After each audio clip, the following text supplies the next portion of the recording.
Bonjour et bienvenue dans notre nouvelle émission de Kit de survie d'entrepreneurs organisée par la plateforme Vigie.online.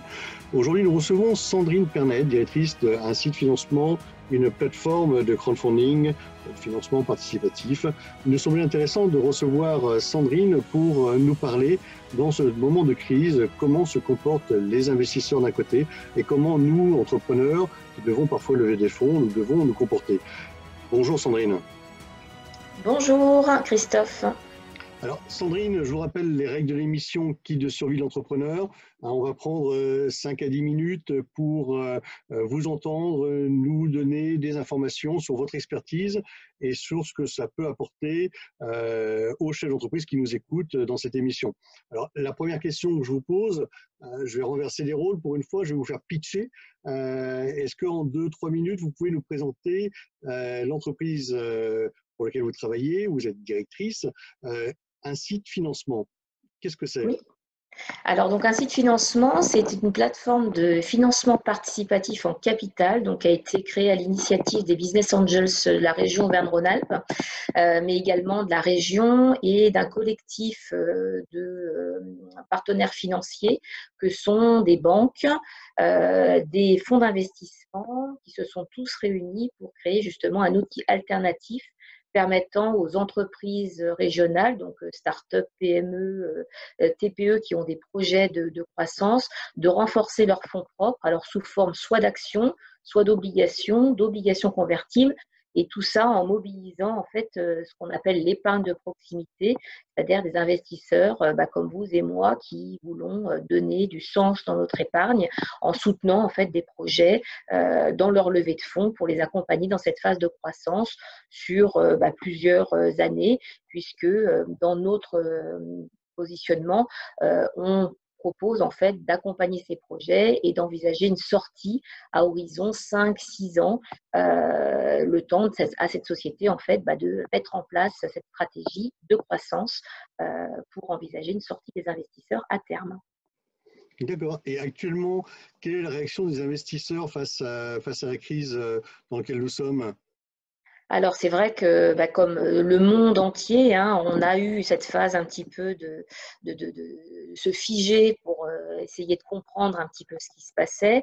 La première réaction des investisseurs dans cette première étape a été surtout de se concentrer sur soit les dossiers qui étaient en cours de levée de fonds ou les sociétés qui étaient déjà investies, donc dans lesquelles ils étaient déjà actionnaires ou financeurs, pour essayer de trouver des solutions court terme pour pouvoir réagir et mettre en place des leviers permettant à ces sociétés soit effectivement d'accélérer cette phase de levée de fonds en cours, soit à des sociétés déjà en portefeuille de pouvoir trouver des financements sous forme de bridge. Alors qu'est-ce qu'on appelle un bridge, hein? C'est en fait soit de la mise en compte courant d'associés, soit des levées de fonds un petit peu en mode rapide en fait pour permettre à ces sociétés de sécuriser leur financement à court terme et de ne pas se retrouver en fait en situation de trésorerie trop tendue, ce qui est un petit peu le cas dans le contexte actuel, c'est-à-dire en gros aucune rentrée d'argent, pas de faible visibilité, qui nécessite effectivement à ces sociétés de trouver des solutions alternatives rapides, en plus en fait des solutions apportées par l'État, les reports de charges, etc., etc. Donc voilà un petit peu la situation des investisseurs aujourd'hui, très concentrés sur les portefeuilles actuels, essayer de sécuriser au plus les levées de fonds en cours, même si, bon, on le sait, hein, il y a des impacts significatifs puisque nos investisseurs investissent souvent sur la base d'un business plan et que les business plans sont mis à mal au vu de la situation actuelle par manque de visibilité sur l'activité. Et du coup, pour les startups ou les entreprises qui souhaitaient sur 2020 faire des levées de fonds, quelle est la réaction? Qu'est-ce qu'il faut faire? Est-ce qu'il faut plutôt attendre? Est-ce qu'il faut quand même essayer je dirais, de pousser les portes et de tenter sa chance? Quelle est un peu la façon de faire pour un entrepreneur? Alors, celles qui démarraient effectivement leur réflexion ou qui étaient déjà engagées en fait dans une démarche de levée de fonds, bon, ce qu'il faut savoir, c'est que dans nos métiers, il y a un delta temps, c'est-à-dire que voilà, une levée de fonds, contrairement, on va dire, à un prêt bancaire, et c'est pour ça qu'on invite quand même toujours dans l'échéancier entre un prêt bancaire et une levée de fonds, il y a un delta temps qui est très différent. Un prêt bancaire, notamment avec la mise en place du PGE dans la situation actuelle, se fait dans une manière très réactive. Une levée de fonds, malheureusement, ça prend quand même un petit peu de temps puisque les investisseurs deviennent associés de la société et donc il y a toute une phase un petit peu préalable. Donc nous, ce qu'on conseille, c'est de ne pas bloquer. Par contre, il faut bien tenir compte de la situation actuelle dans la rédaction du business plan qui va forcément être différent de celui que vous auriez présenté en fait avant cette phase de crise sanitaire puisque forcément il y a un impact et ça, il ne faut pas minimiser ni gommer en fait cet impact, donc en étant le plus cohérent possible sur effectivement les effets de cette crise sanitaire sur 2020 et peut-être même 2021. Donc nous, notre recommandation, c'est plutôt de dire il faut toujours rester en fait dans cette dynamique, tenir en compte effectivement de ces impacts pour pouvoir préparer cette levée de fonds. Alors, suivant le stade d'avancée, c'est pour des sociétés qui sont déjà, nous, dans notre, dans notre analyse, c'est qu'on leur demande, en fait, effectivement, de corriger leur BP, donc voire de corriger aussi la valorisation qui en découle, puisque forcément, qui dit BP, dit valorisation derrière. Et pour celles qui avaient effectivement comme prévision de lancer dans les mois qui arrivent, de faire la même démarche et de continuer bien évidemment en fait à préparer ces dossiers. Donc soit on peut avoir cette fenêtre de tir avant l'été en fonction de la maturité du projet, soit après de reporter effectivement ces levées pour septembre sur lequel on espère avoir un peu plus de visibilité pour pouvoir solliciter ces investisseurs qui sont aujourd'hui, comme je le disais en préambule, quand même plutôt focus sur les projets déjà bien amorcés ou les projets qu'ils ont déjà en portefeuille qui nécessitent pour eux en fait d'investir en fait pour sécuriser ce qu'ils ont déjà en portefeuille. D'accord, Sandrine. Écoutez, merci pour ces informations. Dernière question.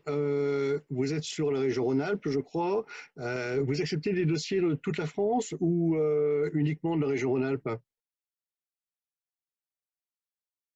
Alors nous, aujourd'hui, dans la démarche, c'est qu'effectivement, compte tenu de notre actionnariat que je vous ai décrit en préambule, on a effectivement la région et tout un écosystème régional qui sont là pour soutenir principalement les entreprises de la région.